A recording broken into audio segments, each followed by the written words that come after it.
Okey, şimdi 5 dakika sonra Xbox'ın bir podcast'i olacak. Hani bir ufaktan bakalım podcast. Pek yayını takip edilebilecek bir şey olduğunu düşünmüyorum. Muhtemelen hani 45 dakika bir saat sürecek ve onun %95'i boş konuşmadır diye tahmin ediyorum.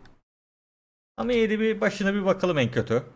Ee, Nereden USB olarak yayınlanacak sevgili podcast biliyor muyuz bu arada? YouTube'da göremiyorum. Bunu nereden takip edeceğiz acaba? Ee, Böyle bir bakayım. 4 dakika sonra başlayacak. Link var mı hocam?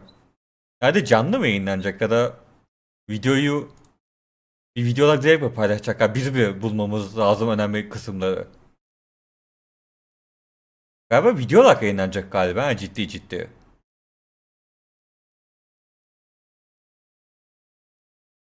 YouTube.com Xbox. Evet bu da yayınlanacak galiba direkt video olarak çıkacak arkadaşlar. Direkt videodan önemli yere tıklarsak bunların konuşulduğu kısma Sea of Thieves'in şeye geldiği daha da karlı çıkabiliriz galiba. Xbox sosyal medya menajeri bugün çok büyük gün diye tweet atmış. Hadi bakalım arkadaşlar. O zaman 4 dakika bekleyeceğiz. Direkt video olarak çıkacak. Sonra videodan hadi hızlandı atlaya önemli kısımları dinleriz. Yani direkt canlı olarak yayınlamaktansa daha güzeldi. Böyle boş konuşmaları geçeriz. Merhaba merhaba. Hani Phil Spencer, Jarchut falan filan. Mantıklı galiba. Normalde bugün Nintendo Direct olacaktı. Ama Nintendo Direct ertelemiş kendini Xbox'ın şeyi olacak diye, podcast olacak. Tüm herkes Xbox konuşacak diye. Öyle bir karar almış Nintendo. Muhtemelen haftaya ertelemişler de haftaya bir de Nintendo Direct olacak bir de yani. Ki muhtemelen Nintendo Switch için son Nintendo Direct olur diye tahmin ediyorum. Biliyorsunuz çünkü Mart ayında yeni Switch konsolu duyurulacak. Bu arada aldığım birkaç şeye göre yeni tanıtılacak Switch konsolu tam bir yeni nesil değilmiş gibi şeyler duyuyordum. Sadece Switch'in daha güçlü hali, Switch Pro gibi bir şey tanıtılacakmış. Asıl e, yeni nesil Nintendo konsolu 2027'de çıkacakmış diye bir söylentiler var. Umarım doğru çıkmaz. Bu konsol, bu oyun sektörü bir de yine aynı konsolun birazcık daha güçlü halini şey yapmazlar diye umuyorum. Ki şu an çok fazla şey söylentisi var. Nintendo birçok kişi şu ana kadar dev kitleri göndermiş bile ve işte Switch 2'de tüm Switch bir oyunları çalışacak. Adiyetten oyun yapımcıları oyunlarını daha çok şey yapabilecek Switch 2 için. Yani nasıl denir en güzel Türkçe tabiriyle. Ya işte Switch 2'de daha iyi çalıştıracak falan filan diye iyi yapımcı kiti de göndermiş. Yani umarım doğru çıkmaz da tamamen bir yeni nesil yepyeni bir şey görürüz diye umuyorum açıkçası. Yeni konsolumu. Yani Nintendo her zaman ilk konsolunu devam eder ya arkadaşlar. O farklı bir beklentimiz yok zaten açıkçası. Abonenin ses geliyor. Kardeşim bir tane dıt geliyor yetmez mi? 102. Abi eğer olur da ciddi ciddi sadece Switch'in daha pro versiyonu gibi bir şey çıkarsa 102'ye gerek bile kalmaz. 100'den devam ederiz bence yani açıkçası. Hani umarım dediğim gibi yalandır da cidden yeni nesil böyle Switch üstüne çok fazla koyacak bir konsol görürüz diye umuyorum. Tek dileğim budur oyun sektörünün gelişmesi adına. Evet son bir dakika. Bakalım. Burada çıkan sızıntılara göre bugün 3 tane oyun duyurulacak PlayStation'a. Hi-Fi Rush. Bir tane P ile başlayan bir oyun. İsmini bile unuttum oynamadım. Bir de Sea of Thieves olacak ama Sea of Thieves yıl sonlarına doğru gelecekmiş. Direkt bu 3 oyuna başlayacak gibi Xbox oyunlarını PlayStation'a getirmeye. Bakalım bunlar da dolu çıkacak mı? Neyse PlayStation gücünde olacaksa yeter. Artar bile PlayStation oyunu oynandı. Yetmez kardeşim. Sen diyorsun ki abi 2004 yılında çıkacak bir konsol, 2003 yılında çıkacak bir konsol gücünde olsa yeter. Kardeşim PlayStation 4'ü grade bıraktık, yetmez.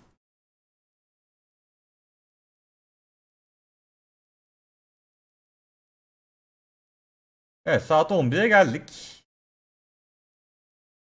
Sevgili Xbox kanalından videoyu bekliyoruz. Hala bir şey göremiyorum. Hocam nerede linkimiz hocam? Hocam saat 11 oldu hocam. Bir saniye bakalım hemen.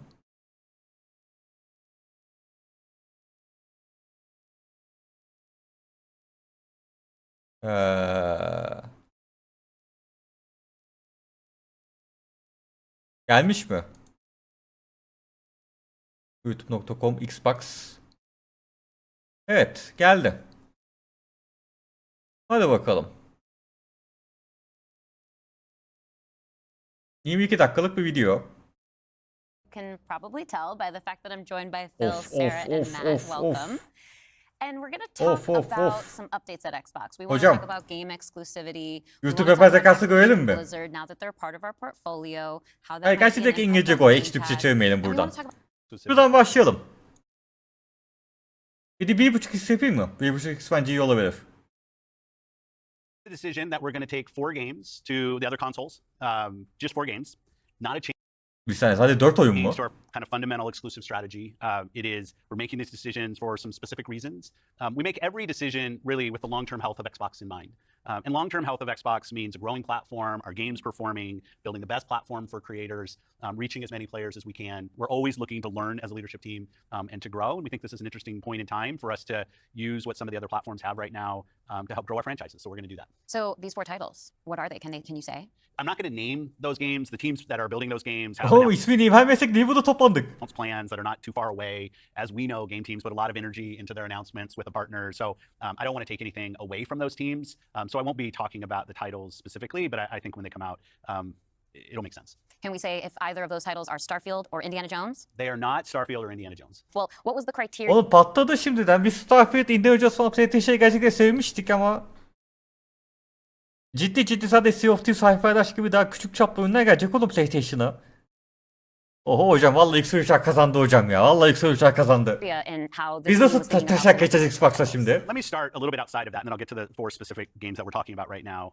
Because the fundamental decision driver for any decision that we make, anything we're going to talk about today, is the long-term health of Xbox. That we're running a growing platform that is reaching more players, that our games are having as much success as possible. And I do have a fundamental belief that over the next 5 or 10 years, exclusive games that are exclusive to one piece of hardware are going to be a smaller and smaller part of the game industry. And that's not some great insight because Bir Spencer konuşacağım. 10 seneye kalmaz. Sektörde ekskluzif oyun kalmayacak diyor kısacası.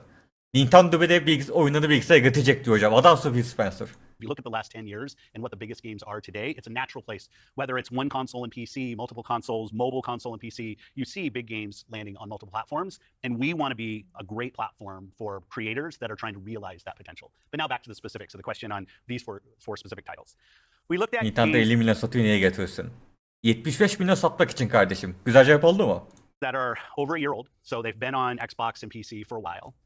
A couple of the games are community-driven games, new games that kind of first iterations of a franchise that have reached their full potential, let's say, on Xbox and PC. There's always growth. Franchises that we obviously want to continue to invest in. Part of having the ability to continue to invest is that the businesses behind those franchises continue. We think it's important that these service-based games that have communities behind them, that they can have confidence that they're going to exist in the future. So 2 of them, kind of community-driven games that will end up on other platforms and give us the ability to continue to invest in them. We think that's great. Community Driven Games, bir Sea of Thieves diğeri ne ki? Xbox'ın live service oyunu başka ne var? Yani Sea of Thieves kesin. Diğer PlayStation'a gelecek oyun live service Forza gerçi Xbox'ın kalesi olarak görünüyor. Xbox evet live service ama bilmiyorum yani Gran Turismo'da varken önce oyunu oynayan kaldı mı ki? Great for the business and great for the community. Halo da zannetmiyorum. Halo ve Forza. I'd say 2 of the other games are smaller games that were never really Burada da birisi Hi-Fi Rush. Diğeri meant to be built as kind of platform. dediğim gibi P ile başlayan oyundu. That goes around that. But games that our teams really wanted to go build, that we love supporting creative endeavors across our studios regardless of size. And as they've realized their full potential on Xbox and PC, we see an opportunity to utilize the other platforms as a place to just drive more business value out of those games, allowing us to invest in maybe future iterations of those, or sequels to those, or just other games like that in our portfolio. And when we don't damage Xbox and we can grow our business using what other platforms have and to help us with that, we're going to do that. And that's really the story behind these 4 games. And last thing I'll say, looking forward, I think there is an interesting story for us of introducing Xbox franchises to players on other platforms to get them more interested in Xbox. We think there's a good brand value for Xbox there. So 4 games, no promise beyond that. So if you're on those other platforms and you see these 4 games coming, please don't take it as some signal that everything's coming. It's not. And we're Adam direkt söylentileri bitirmiş ya. Tüm o Xbox oyunları diğer platformlara gelecek diye. Bizi de üzdün hocam valla. Biz tüm oyunlar gelecek diye seviniyorduk ama şu an sadece 4 oyunun sözünü veriyor. Başka hiçbir sözünü veremiyorum diyor. So when you are thinking about the future and this concept of live service games, games that can benefit from Ama belki de yine damage kontrol yapıyor olabilir. Çünkü bu söylenti ortaya çıkınca birçok insan Xbox'a sövdü ya Starfield nasıl gelir falan filan diye. Belki de işte Starfield falan cidden geliyordur da şu an burada açıklamak istemiyordur. Küfür yememek adına. from bigger audiences, new audiences. How does that apply to future titles and how you're applying that criteria there? Yeah, there's really no fundamental change to how we think about exclusivity. We just came out of Developer Direct, which was an awesome show where we showed great games that are coming to Xbox and PC and cloud, which really makes them accessible to hundreds of millions of people. So it's this kind of, we're really focused on a couple platforms and what's going to show up there. But our key of play the games you want with the people you want, anywhere you want, when everybody plays, we all win. These have been part of our strategy for years and will continue to be. Our focus is on how do we continue to grow the games industry by reaching more players in more places, and how do we grow Xbox as part of that. Xbox is a hardware platform, Xbox is a publisher of great games, and Xbox as a platform for the world's best creators. And then knowing that, how do we think about our first party games and Game Pass? Yeah, well, to build on what Phil Aynen just said, söylentisi var artık Game Pass'te Day One oyunlar olmayacak diye falan filan. when you were talking about growth, it's just that we've sort of seen this inversion over the last 5 years where it used to be that the platform was the biggest thing. That's right. And the games would sort of tuck in within the platform. Today, big games like a Roblox or a Fortnite could actually be bigger than any one platform. Yeah, and that really has changed the way that we think about things. So in the midst of all that, I think we at First Party can come back to sort of some core principles. First, that all of our games will be on the Xbox platform. Second, all of our games will go into Game Pass on day one. Hala And Day third, One'da we olacakmış, know okey. Game Pass will only be available on Xbox. So Ney? those sort of starting points for us. Vallahi biliyorsun bir de söylentisi çıkmıştır. Game Pass PlayStation'a gelecek diye bir söylenti de vardı. Bunu da yalanladılar şu an. As Phil mentioned, there are games today that you can play that only can be found on Xbox. And at the same time, we want to bring more of our games to more players. So we're going to continue to look at that. Kind of moving aside, though, from some of those and thinking more about what does it really mean for the player, to me, the two key things are cross-play and cross-save. Those things allow us to deliver on the promise of Xbox, which is play with your friends where they are, play on the devices you want, play the games you want. So that is really only possible at a practical level when you know that your saves and your player are going to be able to move across. Kazandık abi kazandık. So not all of our games today ロー aren't ルキル necessarily マズ built to take 100ア advantage ト of ミ that. ス But still ビーアンクノールドケイザンディク MI ヨークタム be some games that don't. As we bring more teams into the Xbox family, there's some catch up to do as we get there. But that cross-play, cross-save is like so fundamental to what we're doing, and I think is something that we as First Party get such a good benefit from being so close to the platform. Yeah, absolutely. I mean, that's one of the things, like you said, all of our games are always in Game Pass. And so I'm excited to announce, with the coming together that we had with Activision Blizzard King, that Activision and Blizzard games are coming to Game Pass, starting with Diablo 4 on March 28th, which I'm super 28 Mart'ta Diablo 4. Bu daha önce açıklanmış mıydı Game Pass'e gelecek Diablo 4'ün? Diablo 4'te başlamış Activision oyununa Game Pass'e gelmeye. İlk oyun 28 Mart. Oğlum çok geç ya. 28 Mart Diablo 4 Game Pass. Yani biz zaten Call of Duty bekliyoruz Game Pass'e gelecek diye ama. excited to share today. And it's all part of our commitment to make the Xbox experience and the games that we build as widely available as possible. So now the 34 million Game Pass members can all enjoy the fantastic 34 experience of milyon. Diablo 4. Amazing. Yeni rakam To bu the arada. point, Phil, you mentioned at the top, this isn't really a change in strategy for us. Can you recap for me how it isn't? Yeah, and I thought both Matt and Sarah did a really nice job of talking about what we're doing on Xbox, where we're going. If you take a platform feature like Xbox Play Anywhere, which has been a promise that we've made on our first-party games, that you can buy our game once, you're going to get play across Xbox and Windows. I think we're the only platform that does this. That makes it possible for you not only to play with your friends wherever they are, but to know that you actually have multiple entitlements to the games. I think that's a technology I'd love to see applied to more platforms. But it is this view that people are going to play Xbox in multiple places, whether it's play the games you want with the people you want, anywhere you want, whether it's Öyle content Xbox using konsol cloud, yapıyor, like geçmiş when olsun. everybody plays, we all win. Like we've had different taglines, different strategy, kind of words that we've used, but always with this view that Xbox is a platform for creators who want to reach the most players. Our investments in xCloud, our investments in franchises like Minecraft and now Call of Duty and other large franchises so that we learn how to build those. This has been a strategy that we've been on for, I'd say, a decade. It's not about one device. It's not about games in service of a device, but rather the devices that people want to play on should be in service of making the games as big and popular as they possibly could be. Because really a healthy creator community on Xbox, a healthy creator community in gaming all up is the thing that all of us as game players should be voting for, because that's the thing that will lead to the best long-term success and growth in this industry. And my understanding just from listening and learning from you three over the past few weeks, just understanding what's happening with Xbox, is that we see trends with player behavior where people are playing on multiple devices. That is the reality. And we have put some games out on multiple platforms before. So my understanding is that that's been good for players. How does that come back to the business with all of that in mind? Yeah, as you said, we have shipped games on other platforms. In fact, realistically, if you look with the addition of Activision and Blizzard and ZeniMax, we're one of the largest game publishers on PlayStation. We're one of the largest publishers on the Nintendo Switch, especially when you put Minecraft into the equation as well. And now we're one of the largest publishers on mobile platforms as well. And that's not something that we want to back away from. We want to continue to be building great games that millions and millions of people can love, and that they can play those games where they want to go play. But we do understand the business success that Xbox has to have. Us as leaders in this business, the system today, the system that all companies that we play video games from, is a world of you got to be growing your business. Growth in our Xbox business is critical to the long-term health of Xbox. Many people know I've been on Xbox for over 20 years, and I want to make sure Xbox is in the best position for the next 20 years. That means healthy player community, healthy creator community, and healthy business. So when we look at opportunities to allow more people to play, more people engage, more people to buy, more people to subscribe, it's all about putting Xbox in the best position. And our hardware is a critical component of that. The absolute best experience somebody has on Xbox is hardware that your team builds and that people play on. But that's not going to be everybody. We fully accepted that we're going to have Xbox players across all kinds of devices. So I think a lot of people think about 2023 as this incredible year for gaming, and in a lot of ways it was. There were some really amazing releases that I think we all enjoyed. But what were the signals behind the scenes that maybe indicated how we wanted to look at the future of Xbox and how we kind of keep up with the industry? Yeah, such a good question. Boş And I think soru bu it's- hocam.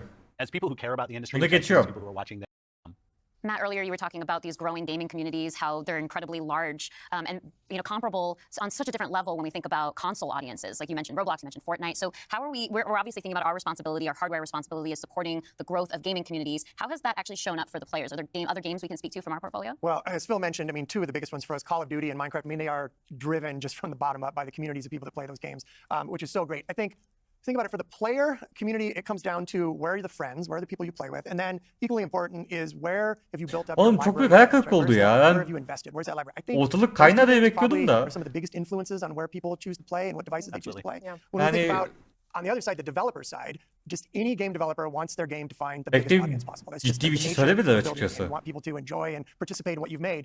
And I think we're in a unique position to deliver on that just because we are the platform. We Bir build Game hardware, Pass Diablo we've got a duyurusu, first-party bir games group, işte and then 4 we've tane got bir a system that PlayStation ties that gelecek duyurusu. together, Bu kadar iyi brings mi together your taklılık veriyor? friends, your progression, your achievements, all of that. And I think that's really what has contributed to the momentum behind some of these communities. Yeah, absolutely. I mean, when you look at, just step back and you look at the history of the industry, we've moved from a place where it used to be that someone built and launched a game to accelerate hardware. Nasıl to bir actually kaynağı the things we bekliyordum? do with our Kardeşim hardware Starfield'i and with our PlayStation'a platform getiriyoruz are all cümlesi in service mesela. of making those games bigger.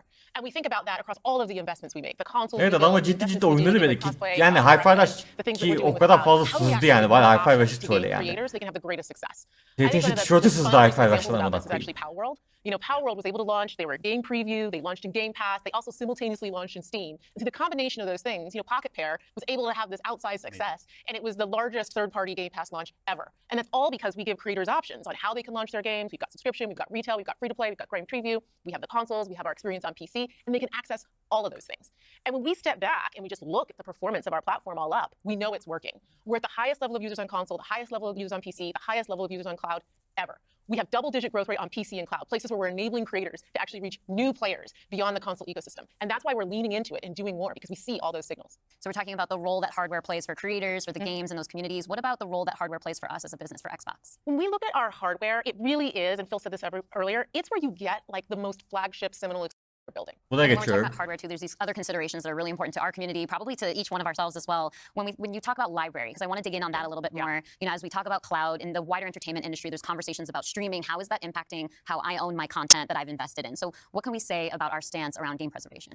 Yeah, one of the highlights for me of being in this position was getting to stand on stage when we announced the Back and Pat coming to Xbox One. Like, it was fantastic. People were reading the teleprompter before I could read it. Slow reader, and just feeling the energy in the auditorium as we were saying that in online.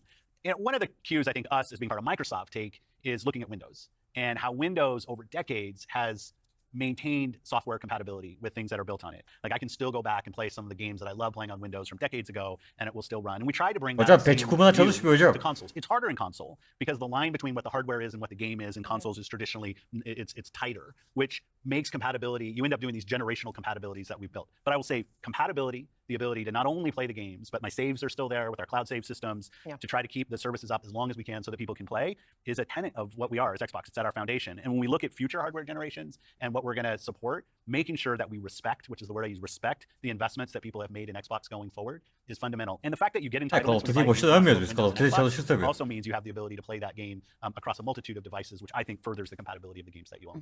Can we go back to what Xbox stands for today? I think we've pretty much covered all of the elements, but if you could break it down for me. You know, when you play on Xbox, what we're saying is you're playing on a platform where you know the biggest Yine games in the world başladı. are always going to be. Hala da oynayabilirsin You're Xbox playing on a falan platform filan. you get Amına koyayım access sus Game artık Pass aynı şeyi and cross söyleme. progression where you're investing Steam and Pro 7'i crossplay dedicated to geçini. making time. Yeah, just that investment in the studios is so, and we feel that as part of first party with the platform proximity. You know, it's kind of amazing now to look out across all the studios that we've got and just be reminded that we're now one of the biggest development organizations in the industry. What does that mean for players? It means that the biggest games are going to continue to come to Xbox. And this 2024, the year coming up, we've got more than 10 major releases coming up. Great stuff. Hellblade 2. 2024 yılında ondan büyük oyun mu? 10 tane oyun duyurmadı lan bile bunlar. We've got Diablo expansion. We've got Avowed, Ara, the Indiana Jones Beş. game, and there's more in development, which I think we're going to be able to share more about at our June showcase. Ha 5 tane oyun duyurdu. 5 tane de oyun çıkacak mı 2024'te? Coming up pretty soon. Well, I guess I should get ready to work on that show. Well, thank you all for showing up on the podcast today, and we'll see the rest of you this June. Thanks, team. Thank you. Yani olur da cidden 10 tane oyun yapabilirlerse çok iyi olabilir. Çünkü malumunuz PlayStation 2025'e kadar oyun çıkartmayacak. Yani olur da ciddi Xbox 10 tane oyun sunarsa önümüzde cidden büyük bir avantaj sağlar yani. Evet arkadaşlar pek de bir şey çıkmadı. Sadece 4 tane oyun geliyor. Starfield, Jarchurt gibi şeyler yok. Aynen 4 tane oyun söylemişler. Yalancı, yalan söyleme. İnanmıyor. Evet hadi bu 4 oyun gelecek. Starfield, Indiana Jones gibi büyük oyunlar gelmeyecek gibi şu anda öyle bir duyuru yok. Diablo 4 Game Pass'e geliyor. Hala Game Pass'te ilk gün oyuna gelmeye devam edecek. O kadar. Birazcık fazla beklenti kurduk. Kardeşim siz ne istiyorsunuz? Siz ne istiyorsunuz abi söyleyin bana. Ne istiyorsunuz abi? Starfield Ne PlayStation istiyorsunuz? istiyoruz abi. Forza PlayStation çok bir şey istedik. Game Pass PlayStation'a gelsin Jarchurt.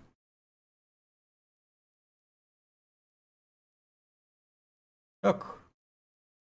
Tweet atmış Xbox uzun özet şeklinde. Bak arkadaşlar bir şey yok. Hadi kardeşim Xbox oynamak için Xbox'ta geçsin yapacak bir şey yok. Ne yazık ki istediğim heyecanı aksiyon alamadım vallahi ben. Vallahi istediğim aksiyon heyecanı alamadım hocam.